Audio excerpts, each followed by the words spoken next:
All right, there we go. Hello, everyone. Thank you so much for joining us today for our next installment of this Child Life Q&A here with Annie Gunning, Hope for HIE's Child Life Specialist. Hi, Annie. How are you doing today? Hello, thank you for having me again. I'm doing good, thanks. Good. As everyone knows, at Hope for HIE, we truly do keep grieving families close to our hearts every single day, and we really try to be take those all the decisions we make at Hope for E and think about how this impacts all of our families across all ranges and all outcomes. And I know that as we literally, it's the last day of July, but July is Bereaved Parents Month. And Annie, you came out earlier in the month with a resource to help families honor and remember their loved ones who have passed from HIE and help them navigate some of those complex Mhm. emotions. And Mhm. so we said, you know what, this would be a great opportunity to kind of expand on that resource and just give Mhm. these families another outlet and some more activities for remembrance and how to honor special occasions, you name it. So that's going to be our topic of a conversation today. But before we dive in, as always, for families who may or may not know, Annie, do you mind just introducing yourself really quick and tell us who you are and what you do for Hope for HOE as our child life specialist and certified grief counselor? Yes, of course. I'm glad we're talking about this, and especially in our month of July and our Bereaved Parents Month.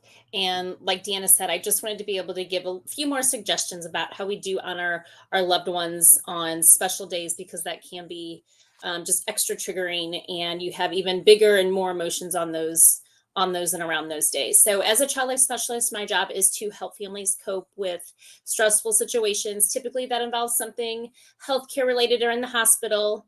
So that could be I help them prepare for surgery or an upcoming hospitalization, or I help the family cope, including the siblings during that long hospitalization because there's separation. Any kind of new diagnosis, or whether that be an acute or chronic diagnosis. So anything that's helping them cope, understand what is happening to them in this stressful situation. And the main goal is really to reduce any kind of fear, anxiety, and pain. Mhm. And also, as a child life specialist, I've worked with a lot of families with grief and bereavement in the hospital. So preparing and helping those families with end of life, talking to the children and the families. How do we talk about this really hard topic? How do we talk about death and dying? So I've always worked with children and families in the hospital setting in that type of situation. But then recently, within the past couple of years, I also got certified in grief counseling, because Mhm. in my own practice, I work a lot with hospice and palliative care, and then other grief organizations in the community. So I support a lot of siblings who have lost a parent or a sibling, or I work with a lot of siblings in the palliative and hospice arena as well. So Yes. that's a lot of therapeutic activities, a lot of one-on-one interventions, a lot of talking and Mhm. reading books. And that's what I want to kind of get into a little bit more. Yes. So we can start really by going over some of those common grief responses because I know, as you know, as a certified grief counselor, you do have extensive experience working with grieving families and children, as you just told us. So, can you share some of those common grief responses that you see in children and maybe explain how they vary based on age or developmental stages, as we often see throughout our community? Yes, absolutely. And I'm going to give this is, of course, overall in general. Mhm. And we know it's very specific to each family and child, but this is very general.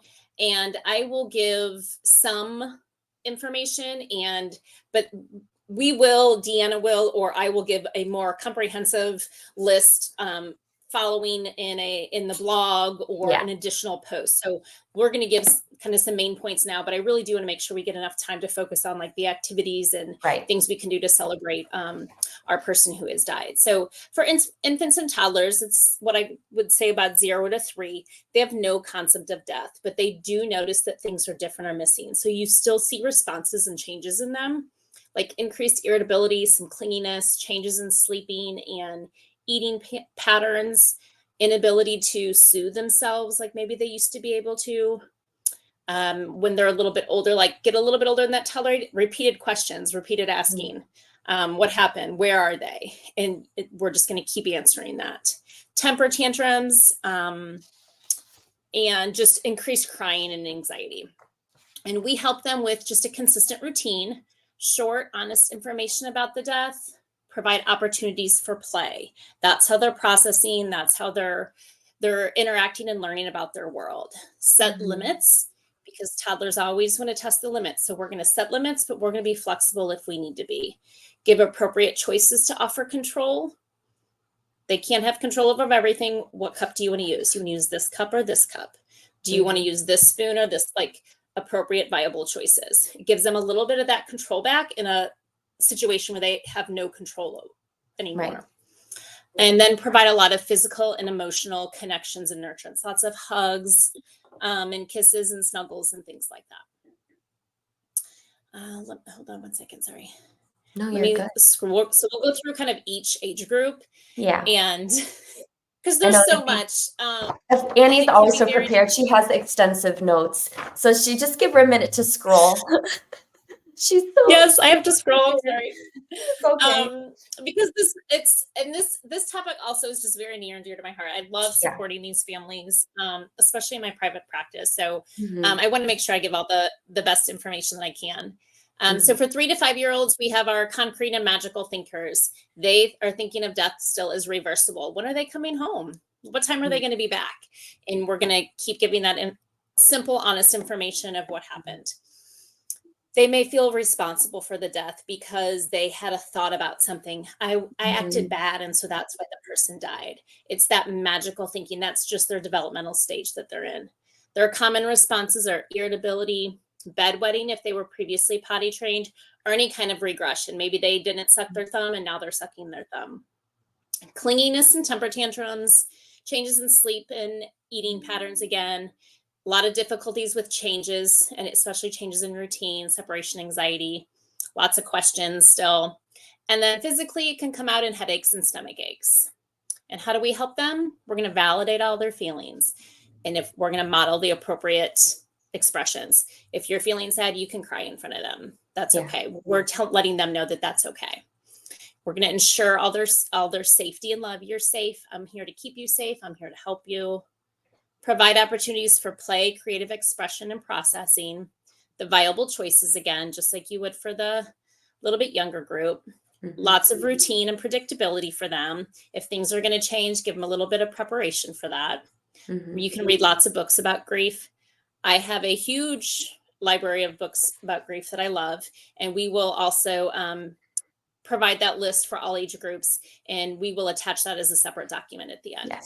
Yes. And then firm limits for them, but flexibility is needed. So they have to have those firm limits. Kids thrive and grow off of boundaries and limitations. So they still need that.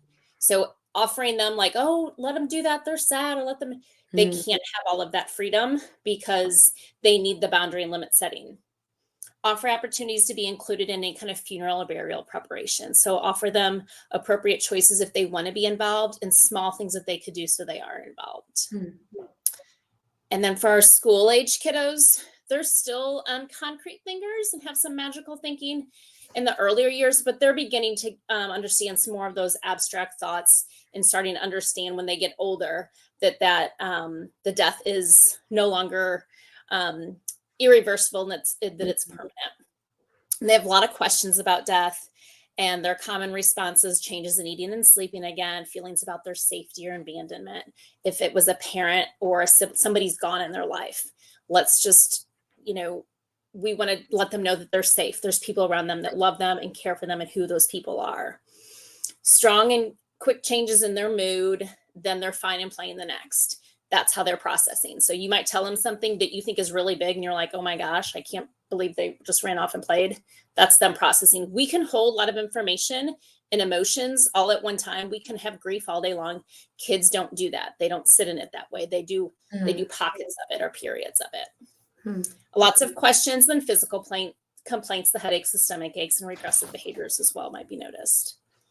So we want to help them by providing opportunities for the play, creative and expressive, get lots of those emotions out. We want to have opportunities for them to get all of that stuff out. Be prepared to answer the same questions. Offer answers about the death that are simple and honest. You can say the person's name, so and so died, their heart stopped beating, their body stopped working, and they can't eat or play or talk, and they're not coming back, or their Mhm. body died. So just simple repeated answers, I'm sorry. Provide routine and opportunities for choice again, allowing them to talk about the person and talk about the death. Even if it's hard, they need that opportunity to ask those questions and know that it's okay. Lots of Mhm. physical and emotional nurturing and reassurance of their safety as well. For a little bit old now, we're getting a little bit older. Our 9 to 12-year-olds, they have an understanding of death as inevitable and permanent for everyone. They know that once someone dies, that they're not coming back, and they might have more anger or guilt than sadness, though the sadness obviously is still there. And they may withdraw from others in an attempt to disguise that grief and that sadness. Maybe some more acting out, worrying. I see this a lot in kids this age, worrying that something else bad is going to happen. Who's going to die next? Mhm. Is somebody else going to die? And then asking more detailed questions too about about the death. They want to know a little bit more. So we're going to answer them, and we're going to avoid, with all these age groups, avoid euphemisms. Passed away, went up to heaven, went to be with Jesus. Whatever your beliefs are, like those are okay. Mhm. Include your faith, but saying the things that happened and that the person died and what that means is really important. Mhm. And not just saying, well, I could go on and make a whole nother topic, but not just saying sick, because then there's worries about, well, next time somebody else gets sick, is that going to happen to them? So it I needs to be see. differentiation. We're going to model appropriate emotions again, work to reestablish any kind of routine and safety, and listen. The older kids, especially, they need you to listen. They don't always need advice. They need you to sit and listen and know that you hear them. Mhm. And then help them identify people and activities to cope. So, who are their people? Is it a coach at school? Is it a teacher? Is it a really good friend? But they need you to help them know that there's other people around them that can help them as well. Yeah. And lastly, we got our teenagers. They can be a tricky bunch. Mhm. Um, Obviously, they have a complete understanding, very abstract thought of what death is and its finality. And they may act as if nothing has happened and try to hide their feelings. And they need they may say they don't need any help and support. And I've worked with a ton of teens in my school programs, and they come in the group and they're always fine. But the more we have our groups, and the things I see them write out is always just shocking to me, because they're not Yeah. fine. But Right. they express it in a different way. They like, a lot of times they like to write it instead of just talking about it. Yeah. So they may demonstrate anger or guilt more than sadness as well. And because it's likely to be denied when they're teenagers, it might come out in other ways, like more physical, like more risky behaviors, failing grades, um, like headaches, stomach aches, social, behavior changes. So those are kind of like the red flags you want to watch out for too. Yeah. Those things are happening a lot. That means we need to have somebody just come in and maybe just acknowledge them, sit down, and let's talk to them. Yeah. So we're going to keep modeling that appropriate expression and feelings, like, hey, it's okay if you feel sad. I feel sad too. Are you mad? I am so mad too. And that's all okay. Yeah. Help them identify their peer supports and those other adults in their life. At this age, their main support group is going to be their peers. So they might not necessarily come to family members. And kids also a lot of times like to protect their parents or their family members because they don't want to see you sad, or they don't want to see you cry. Yeah. So going to an outside person can be really helpful for them. Yeah. And just giving the teens space to process and adjust to this new experience, this new life, and maybe changing the expectations you have for them a little bit. Mm. Lots of open-ended questions and listening. Not necessarily giving advice, but just the open-ended questions. And then Mhm. reinforce their safety and security and love. I love you no matter what. I'm here to help you and support you, keep you safe. Yeah. Like, I okay. know. I know I that's a ton know. of question, but I wanted to make sure we got that in there. And we're gonna break it down, like you said, and that way into, like, digestible pieces too. Another huge that was all for, children or siblings, but parents have to go through this grief too, and they have to manage the grief while also helping kind of navigate the grief of their other child if they do have another child at home. And I can imagine that's probably one of the hardest things that they can do. Mhm. So I suppose my question is, what are some strategies or what are some advice or approaches that we can give to them to help them navigate that really, really complex, task?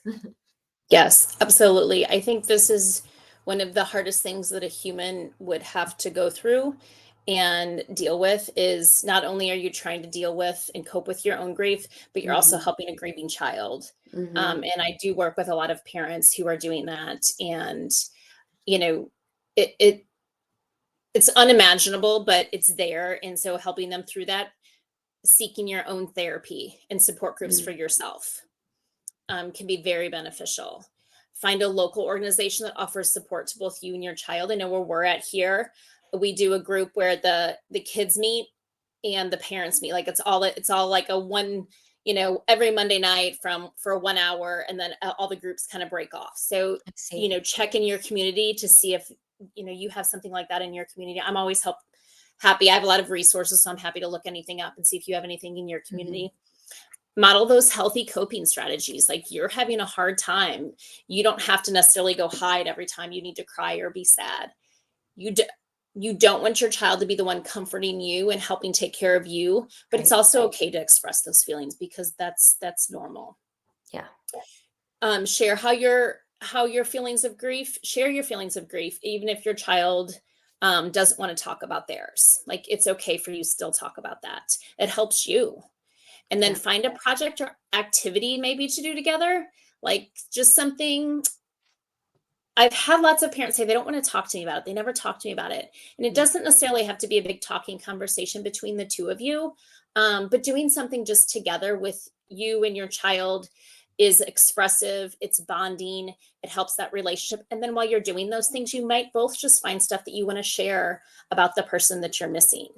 yeah. Or maybe it's through art and they're expressing things, and you are too, without even necessarily having to use words, but you're still able to express and bond that way.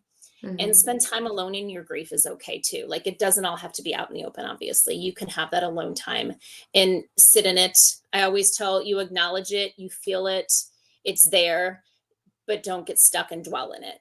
right, right. Um, as you said before, you have a lot of resources for helping families kind of navigate special occasions, important dates where maybe they feel that grief. They always feel it, but maybe more heavily. I don't know if that's the right word, on those days. So things like anniversaries or holidays and birthdays, I imagine, can be particularly Mhm, challenging for families who are mhm. grieving. So, what are some thoughtful or meaningful ways that they can commemorate these special days while honoring their loved ones who have died, and in a way where they everyone can kind of still kind of feel connected through this, and come Yeah. together. Yeah. Absolutely. I think there's a lot of things that we can do and families can do so they do still have that connected feeling. It's connection in a different way. The person isn't there anymore, obviously, but there's still other ways we can and other things we can do to feel connected to our person and honor them, during a family holiday or, a birthday or something like that. Mhm, So there's a few things that I have a list of a few things, and then again we can add more. mhm, um, but honoring them during your past traditions, but knowing that it's okay to change those traditions too. So maybe as a family, you talk about like what traditions do we want to keep and what new ones do we want to make. So just again, whatever those traditions are for you, do we all do this together? And we have a picture of them there with us. And this was a really fun thing to do with them here. But since they're not here anymore, we're going to change it this year and do it a different way. Both of those things are ideas. It just depends on what the family wants to do. mhm, You can make a special recipe that they made or enjoyed, or go to their favorite restaurant. I have a lot of kids tell me that special recipes that they had or restaurants they like to go to celebrate a birthday or a special holiday, a donation in their honor to an organization they loved. So it doesn't even have to be something they were involved in, but maybe they loved gardening. So you make a donation and to plant trees, mhm, just something that they love doing or something about them can just be a special way to honor them. Make cards or gifts and decide where you want to put them. So I just had a family that I was working with, and they all decided to buy a card kit, and they all sat there together and made Father's Day cards. Mm. And I think they got a lot more out of it than they thought. And then where do you want to put them? Do you want to put them up in your house on Father's Day? Do you want to take them to the cemetery or somewhere special? Make a special place at your house? You decide. But just because they're not there doesn't mean you can't get a gift, make a gift, or make a card. Mm-hmm. If you're doing a family event, you can ask everyone to bring a picture of the person and invite them to share their memory about them. So, hey, I have a picture of us. I remember when we did this and it was so fun. And now every time I go outside, and by the basketball hoop, I think about when they beat me in basketball or whatever it was. So just having everybody kind of share their memories, and it gets a good a positive story going too. Yeah. Or have a notebook out and invite everybody to bring a picture or draw or write or color, however they can do it, a picture or story about their person. Then you have that memory. Maybe bring it out every year on this special occasion or any holiday. Invite the family members or whoever's coming over, their friends, to add something to the special book. You can create a space for them during family gatherings. I feel like sometimes during the big family gatherings, that's maybe when you feel their absence more, when everybody's together, but they're the one person missing. So you can still create a space for them. Maybe you still have a place card for them, or you still have a chair that out for them. Those things are all okay to do. And you can still have them and talk about them and honor their place. Play favorite songs. I like making playlist for the person. Like maybe as a family, you guys make a playlist of all the things that they liked, and you just have it on during their birthday or whatever holiday or anything like that. So any kind of favorite songs. Making a poem or a letter about them and reading that on the holiday or the anniversary. And invite siblings to see what they want to do. How do you guys want to celebrate? Like I always talk to the parents. I'm like, what do they want to do to celebrate Father's Day? Do they want to do something? Do they want to do a favorite activity? Ask the siblings to include them in what they want to do. Yeah. So those are a few ideas that still incorporating them and including them. Yes. And, it doesn't have to be a special day, or it doesn't have to be like a holiday or anniversary or birthday in order to do something like this. I know that you also have some general remembrance activities that families can just do if and when, right? So, what are some of those suggestions that you have to help families kind of engage and honor their loved one? Yes, I have tons of these, and I was going through my stuff. I wish I had some of them, but then of course, obviously lots of the things that I make, because I do a lot of therapeutic activities and craft stuff, as you would say. And it's with the families, of course. So I don't have a lot of things here with the me. families, they get to keep them. I mean, that makes sense. But I love making these things with them or giving them the suggestions. One thing that some families have done in the past is using their loved ones' clothes and making either a blanket or stuffed animal from their things. So then you always have kind of a special snuggle item or something that you can kind of wrap around you. Kids have said, then I feel like I have a hug from them. You can paint a memory candle. I love this idea. You can get like a pillar candle and you just sit and paint things on there, words, their name, if they really liked flowers or stars or whatever, put stickers on it. And then you have a special memory candle, and then you use it during those special occasions or just whenever you want to light it. Maybe it's your nightlight in your room. You can always write them a letter or draw them a picture. Share it with your family. Talk about it. This is what you want to say. I do this a lot. My kids and my groups and individually write a lot of letters or draw pictures for their people, and then we share it. And then you can either burn it so it goes away, or we can crumble it up, or they keep it and put it in like a little special safe place and they add to it. Journaling favorite memories or things you want to tell them are always important, because sometimes you want to share those things, but maybe not necessarily with anybody. So just journaling and writing them out is always a good thing, just to continue with that, that memory making. You can create a memory book as a family with pictures. Nobody prints out pictures, it seems, anymore, probably. I mean, I really don't. But what a great thing to do as a family, like print out pictures and make a book together. I have a Wings of Remembrance bird feeder. I've done this with younger kids, and you just get a stick and you hang on. So sorry. You hang on special Okay, I things. thought it was mine. I panicked. And you hang special things on it that remind you of that person. Mm. Feelings catcher, you have different colors and of tissue paper, and each feeling is a color, and then you glue them all together, and then you can hang it up, and it reminds you of that person, all the love and um, feelings that you have for them. Those, I always say this wrong, the acrostic poems, you might have their name, or it might just say brother or whatever, and then you write a word to describe them. Those can be Mhm. really cool. I've done those with teens, and we use lots of different art materials, and then they can frame them and keep them. Mm. Let's see, I thought I had something. I have these little boxes sometimes that we use, and they paint and decorate these, and then they can keep little special things in these little memory I like boxes, that. little tiny things. I've also just used shoe boxes, any kind of container Mhm. you can do. These little jars. You can also, I've done like colored sand, and each Mm. one represents, a different feeling or a different memory about your person. I've done that. Mhm. And then they fill it up and they talk about the memory while they're doing it. And then they have like a little memory jar. And sometimes they even might write something on a piece of paper, a favorite memory or something they want to say to their person, and we put it in there, and Yeah. then they fill it up. Nice. The last memory stones are great. I've done lantern ceremonies where everybody just kind of talks about their person. We light a little, light a little candle. Mhm. And then holiday ornaments. There's ways you can do like different ribbons, and each ribbon means a different memory. And it's a plain ornament, and you can fill it up with all the different colored ribbons that Oh, represent different memories. And I've done that yeah. a lot with groups too. Yeah. And then we share and talk about it. But even if you don't want to share and talk about it, you still have it and you know what it means. Right. And I feel like there's a lot of versatility to a lot of these, to like for families to take the idea, even the general idea of it and fit it, modify it so it fits their Yeah. family and their comfort level and so I really like that. Yeah, you're When we 100% post all right. these, we'll have like little descriptions of, how you envision them. But just know that there's always the disclaimer that like, take bits and pieces of it, and do what Mhm. works best for your family.